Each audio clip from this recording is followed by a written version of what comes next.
نرجع تاني بقى لفيديوهات الترندات. اللي فاتوا كنت قاعده بطبق دولابي وكنت عماله افكر ان لحد الان ما ضفتش ولا ترند من ترندات اللي نزلت السنه دي. طبعا انا زي ما قلت في حاجات كانت موجوده عندي في الدولاب اوريدي، فعايزه ان انا اضيف حاجه جديده او اعمل حاجه مختلفه في الدولاب تكون ليها علاقه بالترندات اللي نازله. فكنت بفكر الترندات اللي ممكن اضيفها وممكن تنفعني 5 سنين قدام او كذا سنه قدام، مش السنه دي بس. والترندات اللي اصلا هتجنبها واللي اصلا مش حلوه ومش هشتريها ومش هحط فيها فلوسي، خساره فيها الفلوس يعني. هي دي فكره فيديو النهارده. فكره فيديو النهارده عن ترندات مش هتندمي انك تضيفيها في دولابك لفتره طويله، اللي هو 3 4 سنين كده ولا حاجه، هنفضل نلبس فيها كده عادي. ودي برضك الحاجات اللي انا بفكر اضيفها الفتره اللي جايه لدولابي، او ان انا استايل حاجات منها كده حتى لو موجوده في دولابي. فيلا بينا نبدا. جايز واتساب، انا بسنت بعمل فيديوز عن ازاي نبني دولابنا صح، وازاي نلبس لو احنا بتيتو، ازاي نعرف الستايل بتاعنا، عن الهدوم المستعمله، وعن اي حاجه ليها علاقه بالفاشن عموما. فلو انتم مهتمين كملوا الفيديو. الترند معايا وهو ترند مش هتندمي عليه 5 سنين قدام، مش 5 سنين ده لسنين قدام، هو الدينم اون دينم. ده اتكلمنا عنه في فيديو قبل كده بتاع الترندات، واتكلمنا عنه في الفيديو بتاع الترندات هتكون موجوده في دولابك. الموضوع ده اكتر حاجه عجباني فيه فكره ان احنا نقدر نطبقه من دولابنا او نطبقه من حاجات موجوده عندنا في الدولاب. يعني مثلا نقدر نجرب الجاكيت الجينز على بنطلون جينز، جاكيت على جيبه، قميص حتى جينز ممكن يكون مركون عندنا على بنطلون جينز، وفوقيهم مثلا كوت، فوقيهم جاكيت. كل الحاجات دي تخلينا نقدر نستغل حاجات موجوده عندنا في الدولاب، او حاجات ممكن ما اكونش لبستها بقالي ياما. يعني انا مثلا عندي جاكيت كات جينز ومش بتاعي، بتاع اختي، وكان مركون وكنت ناويه ان انا اطلعه، لكن لما لقيت الموضوع دوت قلت ان انا اعمل بيه طبقه لايرنج على بنطلون مثلا وبلوفر وفوقيهم الترنش، فاحس اللي هو عطى الترنش لمسه كده مختلفه وفي نفس الوقت اون ترند. بس انا ما دفعتش حاجه، دي حاجه كانت مركونه عندي في الدولاب مش بتتلبس.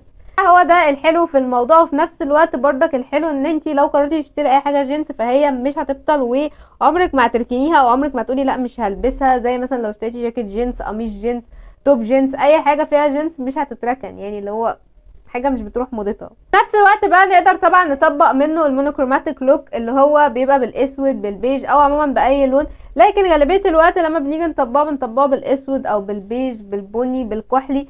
فدي حاجه مختلفه عن الاسودات وعن الحاجات دي. انا صراحه برضك ما بحبش اللي هو فكره الواحد يلبس اسود او كحلي على كله، عشان دي الحاجه اللي اغلبنا متوفره عنده. فالجينز حاجه مختلفه وهتخلينا نقدر نطبق المونوكروماتيك لوك دوت، بس يكون كده حاجه كاجوال كده، مش حاجه اتمم، مش حاجه كلاسيك قوي او مش حاجه جد قوي، لا حاجه كاجوال كده وحاجه عمليه ومريحه طبعا، وموجوده في كل دولاباتنا.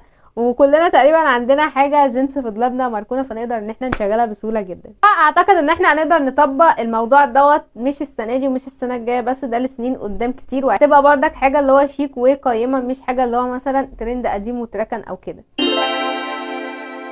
تاني حاجة هي الكوتس. الكوتس برضك من الحاجات الترندي جدا الفترة دي، واللي اغلب الناس دلوقتي بقت بتشتريها واغلب الناس دلوقتي بقت بتدور عليها. بحس ان الكوتس ليها قيمتها وليها شياكتها لوحديها من غير حاجة. يعني مثلا انا لابسة بلوفر زي ده وبنطلون جينز، ضفت عليهم الكوت، هحس ان انا شيك من غير مجهود، انا ما عملتش مجهود فعليا. او مثلا حتى تي شيرت وبنطلون جينز وعليهم كوت مثلا، هيبقى حلو جدا وما عملناش مجهود واحنا بنعمل له ستايلنج، بالذات لو اخترتي حاجه بقصه كلاسيك قوي او قصه اللي هي بيزك كده، فتري معاكي على كذا حاجه وتقدري تلبسيها ابس اند داون، يعني كاجوال او تلبسيها كلاسيك. فالموضوع ده حلو قوي وسهل قوي في التنسيق، وكمان بيدفي بعيدا عن كل حاجه. فالجواكت طبعا هتدفي وفي نفس الوقت قيمه وشيك، لكن اهم حاجه وانت بتختاري تختاري الحاجه اللي مناسبه لستايلك ومناسبه للشيب بتاعك ومناسبه مقاسك كده وحجمك، عشان ما تجيبيش حاجه تركنيها او ما تجيبيش حاجه تعوزي تظبطيها. تالت حاجه معانا وهي اللوفرز. اللوفرز من الحاجات المحببه لقلبي ومن اكتر الشوزات اللي انا بفضلها كشخص. يعني السنه اللي فاتت اشتريتها، كنت من الحاجات اللي مش عارفه هل انا فعلا جايباها عشان البسها ولا انا جايباها علشان هي عجباني، لكن النتيجه كانت حلوه جدا الصراحه. من الحاجات العمليه والشيك قوي اللي بتليق على اي حاجه عموما، اي اوتفيت، وبتتلبس صيف وشتاء وخريف وكل الاوقات الصراحه بلبسها. فهي حلوه جدا ونازله ترندي جدا الفتره دي. تقدري ان انت تختاريها مثلا فيها اكسسوارات سواء بقى جولد او سيلفر، تقدري تختاريها تشانكي. انا طبعا بفضل التشانكي، من اكتر الحاجات اللي انا بحبها ان انا اجيب الشوز تبقى ضخمه كده وكبيره وماليه مركزها، ليه على حاجات كتير قوي، سهل ان احنا ننسقها، وهي اصلا بتمشي على اي حاجه، وهي حاجه كلاسيك وتايمليس. فمش الحاجه اللي هي مثلا هنجيبها ونركنها، لا عادي ملهاش علاقه بترند، لكن هي الفتره دي ترندي ومنتشره. دلوقتي وقت ان انا افكركم لو حابين تنضموا للعيله اللي لسه ببنيها. في العيله دي بنهتم مشاكلنا في الفاشن وازاي في العيله دي بنهتم في العيله دي بنهتم مشاكلنا في الفاشن وازاي نحلها وازاي نكون شيك بس اون بادجت. فلو انتم مهتمين ما تنسوش تعملوا سبسكرايب للقناه وتعملوا لايك للفيديو ده وتشيروا القناه لاصحابكم عشان القناه تكبر بسرعه. واي فيديو يقابلكم يا ريت تعملوا له لايك علشان ده بيفيدني وبيفيد القناه. وبس كده. طبعا حاجه معانا هي الاول بلاك، يعني ان احنا نلبس كل الاوتفيت بتاعنا اسود. اي ثينك ان دي مش حاجه جديده ومش حاجه مثلا ترندي او حاجه مخترعينها، دي حاجه موجوده من زمان جدا وطول الوقت اصلا مش بتبطل. لكن اعتقد ان ده تاثير المسلسل بتاع وينزداي. الناس كلها دلوقتي مايله ان هي تلبس اسودات، تلبس فساتين، تلبس حاجات فيها الكرانيش شبه الفستان اللي كانت بترقص بيه دوت.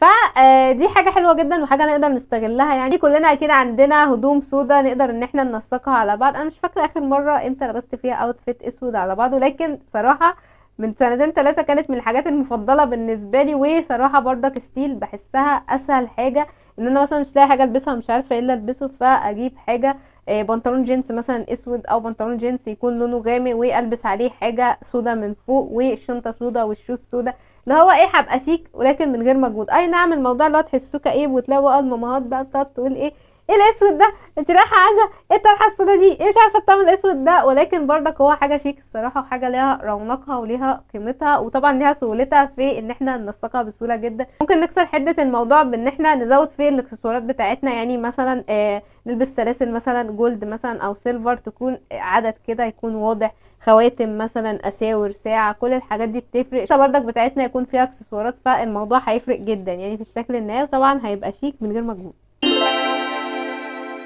بس حاجه معانا هي البوتس. البوتس من الحاجات اللي مش بتستهواني قوي صراحه، يعني لحد الان ما حسيتش ان انا شفت بوت اللي هو عايزه اشتريه او كده، وده بسبب ان انا رجلي من تحت اللي هي سمنت رجلي مقلبظه شويه، فمش كل البوتات الصراحه بتيجي معايا سكه ومش بتبقى حلوه. لكن انا لحد الان لسه اللي هو مش محتاجاه قوي، بس اللي هو لو لقيت حاجه كويسه فممكن اشتري. الفكره بقى هنا ان بما ان البوتس من الحاجات الترندي جدا فبقى في ديزاينز كتير جدا للبوتس، فتقدري ان انت تختاري حاجه تكون كلاسيك بقصه تكون رايقه مع الشيب بتاعك، رايقه مع الستايل بتاعك، فتحسي ان انت استثمرتي في حاجه هتلبسيها سنين ياما جدا، اللي هو هتلبسيها دلوقتي وهي ترندي وهتلبسيها السنين الجايه. فتقدري ان انت تختاري حاجه تكون بديزاين كلاسيك يقعد معاكي فتره طويله، وحتى برضك لو ركنتيه فتره فبرضك هتقدري ترجعي له تاني، لان الحاجات اللي زي كده بتكون ترندات بتروح وتيجي، يعني اللي هو ممكن تختفي سنتين 3 وترجع تاني، فتقدري ان انت تستعمليه تاني، بالذات طبعا لو جلد طبيعي او حاجه زي كده. فدي حاجه حلوه جدا وتقدري ان انت تستغليها بمناسبه انها في ترندات السنه دي. بقى حاجه معانا وهي الاخيره في الفيديو ده، هي حاجه بتتلبس في الراس عموما زي الكاب، زي الايس كاب، زي البريد. الحاجات ديت منتشره جدا الفتره دي وترندي جدا وبتلاقوها في كل المحلات غالبا وكل الاماكن دلوقتي منزلاها، بالذات البري منتشره في كل حته عموما، شفتها كتير قوي وانا نازله بتمشى.